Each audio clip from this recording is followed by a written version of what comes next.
सभी नहीं बोलने दो, बोलने तो दो। हाँ, कोई बात Ambedkar Buddhist idea of India के गठन के लिए आज हम और जहां तक मैं इस नाम को पढ़ता हूँ या भारतीय गौर महासभा या इस तरह के नामों को मैं देखता हूँ, पढ़ता हूँ, सुनता हूँ, तो मुझे एहसास होता है कि इनका उद्देश्य भारत को गौरवमय करना है। वैसे ये सही नहीं है। अब भारत को गौरवमय कैसे किया जाए, ये हमारे सामने मूल प्रश्न होना चाहिए। जब तक हमारे सामने यह मूल प्रश्न नहीं होगा तब तक हम इसका उत्तर खोजने में नहीं लगेंगे। आज तक हमने इसकी खोज की नहीं है जिसका प्रश्न हमारे सामने प्रस्तुत ना हो। तो इसलिए जब मैं इस प्रश्न पर विचार कर रहा हूँ, बाबा साहब का हमारी जरूरत है कि भारत बौद्ध में हो। भारत बौद्ध में नहीं है, ब्राह्मणवादी संस्कृति में है, इसलिए हम पर नाना प्रकार के अत्याचार हो रहे हैं, भेदभाव हो रहे हैं, शोषण हो रहा है। तो हमें भारत को बौद्ध में करना है, लेकिन समस्या क्या है? कालवास से केवल 14 अनुयायी और पूरा संसार में कालवास का कार्य खराब हो गया, लेकिन बाबा साहेब के लाखों अनुयायी यहाँ भी बैंक में काफी लोग हैं, लेकिन भारत में बौद्ध में नहीं हो पा रहे हैं। कारण क्या है?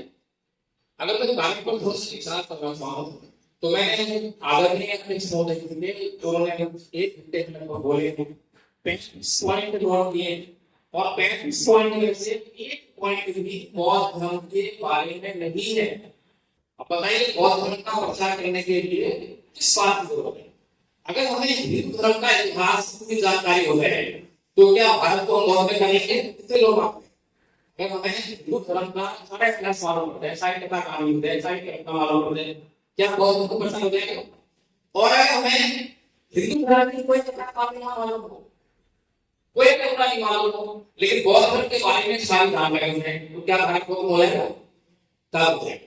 क्यों है? क्योंकि आपके पास बौद्ध धर्म की जानकारी है, तो इस बात को आप निश्चित कर सकते हैं जहां पर भी आप जाएंगे, जहां पर भी आप बैठेंगे, जहां पर भी आप बोलेंगे, आपके अंदर बौद्ध धर्म की संस्कृति व्याप्त हो चुकी है। आप बौद्ध धर्म के अनुसार बोलेंगे। अभी मैं एक बात पूछना चाहूँ, यदि मैं कोई हिंदू आकर यहाँ पर गाली गलौज करने लगता है तो हमारा क्या होगा? हमें सभी जानते हैं कि हम उसको ईंट का जवाब पत्थर से देंगे। सही कह रहा हूँ? सब ईंट समझ देंगे। अब ये ईंट का जवाब पत्थर से देने की संस्कृति कौन सी है? क्या ये समर संस्कृति है? बौद्ध संस्कृति है? साम दाम दंड कौन संस्कृति है? बौद्ध संस्कृति नहीं है। लेकिन हमारे संस्कृति में ये समा हुआ है, जैसे कोई हमें गाली देगा तुरंत उसको पकड़ के हम घर में जाएंगे, मारने को देखते हैं। ये हमारा चित्त है। इसी का हमने अब तक अभ्यास किया है कि ब्राह्मणवादी संस्कृति की गिरफ्त में होकर हम लोग बौद्ध धर्म का प्रचार प्रसार कैसे करते हैं? पीछे इस संस्था के राष्ट्रीय अध्यक्ष आदरणीय डॉक्टर अम्बेडकर जी इसी प्रांगण में आए थे एक बार, और वहां से ऐलान करते गए थे कि 2025 तक हम 10 किलो बौद्ध बना देंगे। कौन सी बात थी? किसने ना योजना पूछी और ना हमें योजना बताई। अगर हमें कोई भी कार्य करना है और उसी को हम स्पष्ट योजना ना बनाए तो क्या वह कार्य संभव है? बताइए। आप कितने कार्य करते हैं जिससे आप बिना योजना बनाए कार्य करेंगे? नहीं करते। घर से कदम बाहर करते उससे पहले पता होता है कि कहाँ जाना है, उसकी पूरी रूपरेखा, पूरा रोड मैप सब तैयार करते हैं। तो भारत को बौद्ध में करने की योजना के बगैर आप भारत को बौद्ध में कैसे कर पाएंगे? सोच रहे नहीं, हमने कभी इसकी विचार नहीं किया। लेकिन क्योंकि अभी तक हमने ब्राह्मणवाद को गाली देना भी सिखाया, उसी में बचे हैं।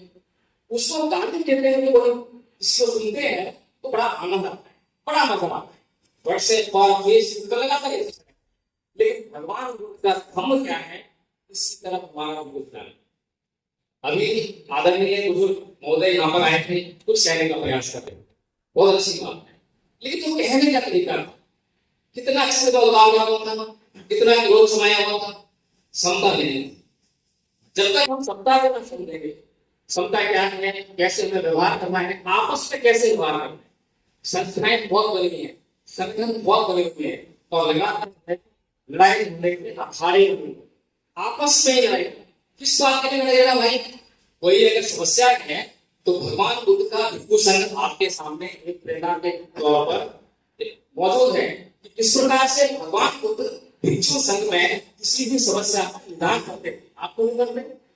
आप क्यों नहीं बैठते हो महीने में एक बार, साल में एक बार, और बैठे और देखें किसी का समस्या है, किसने गलत किया है, किसने किसी को गाली गलौज की है, किसने चोरी की है, किसने झूठ बोला है, सबकी देख रेख होनी चाहिए। यहाँ पर बैठे हुए हम लोग अगर एक संघ बनाए और उस संघ में हर लोग जब भी हमारा मिलना जुलना हो और एक दूसरे के व्यवहार को चयन करें और ईमानदारी से उसका कल्याण करने के उद्देश्य से मैत्रीपूर्वक उसकी कमियां बताएं, क्योंकि अपनी कभी तो देख नहीं पाते।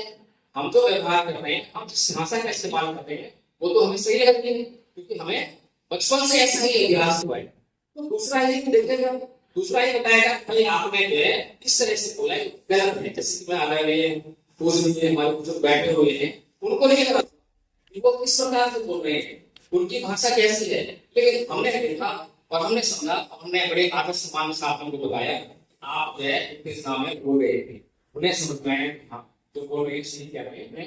जांचने का अभ्यास है। मैं अगली बार जब बोलूंगा तो देखूंगा कि क्या वास्तव में ही मेरी भाषा में उतरताएं लोग हैं। इस प्रकार से जो धम्म है, अगर हम धम्म को धारण करेंगे, धम्म का व्यवहार करेंगे, धम्म की जानकारी लेंगे, तो समाज में निश्चित तौर पर धम्म का प्रचार प्रसार हो ही रहेगा। इन्हीं बातों को मुद्दे रखते हुए मेरे सामने एक समस्या आई जब मैंने गुरुजन का अध्ययन किया, बोल दिनों बैठे तो गुरुजन का अध्ययन किया। आदरणीय क्या नाम था जो कि लेखक थे, तो बेटे ने इनको तो उन्होंने नाम के स्वरूप देने उसको धम्पद की पुस्तक भेंट की 2016 में। जब मैंने धम्पद पढ़ना स्टार्ट किया तो मेरी सिर में आ गया कि भारत में बहुत में क्यों नहीं हो रही। मैं बचपन से भाई बहुत प्रतिष्ठित हूँ। मेरी माँ अलीगढ़ से है, मेरे पिता बल से है, और मेरे पिताजी जो है बचपन से बड़े नियम के कट्टर, बड़े पक्के, कोई भी एक ही पोषण ग्रंथ उनसे छूटा नहीं, और सुबह घर से निकलते नहीं थे। कट्टर उनके साइड में हम पले बड़े हुए, लेकिन 2007 तक मुझे दिशा नहीं मालूम था कि पोषण क्या है। उदय खंबा मैंने कई बार कहा, एक समझ में आई। जब खंबा पढ़ा तो मुझे समझ में आने लगा ये जो हमारा व्यवहार है, हमारा ये स्थिति है, इसमें सारे दोष आए हुए हैं, और यही अंतर पैदा करता है ब्राह्मणवादी में और ईश्वरवादी में। अगर हम समर संस्कृति को प्रचार प्रसार करना चाहते हैं तो हमें पूरे देश में इन बातों का प्रचार करना पड़ेगा कि भगवान बुद्ध का जो धम्म है वो है नाही वेदे वेदानि समन्वित आवेन शब्दी ऐसा संबोधन करना कि वैसे कभी वैसा शांत नहीं होता, अवैध ही वैसा शांत होता है।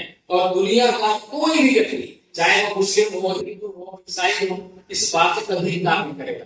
समस्या ये है कि व्यवहार में हम इस बात को स्वीकार नहीं कर पाए हैं, और जब तक हम इन बातों को व्यवहार को स्वीकार नहीं करेंगे, इन बातों का प्रचार प्रसार नहीं करेंगे, उस संस्कृति के बारे में क्या समस्याएं हैं उनको हम उजागर नहीं करेंगे, तब तक वह बुद्ध के उनका प्रचार प्रसार संभव नहीं है। इसीलिए इन बातों को मध्य रखते हुए मैंने स्वयं से पहले बोझा कोई संख्या संगठन इस प्रकार का कोई कार्य कर रहा हो ईमानदारी से योजनाबद्ध तरीके से तो उसका मिला जाए, लेकिन कोई नहीं किया।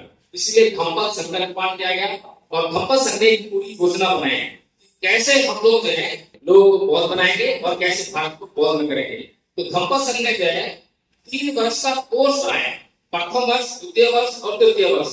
प्रथम वर्ष का कोर्स है लेख टीचर्स का कोर्स है।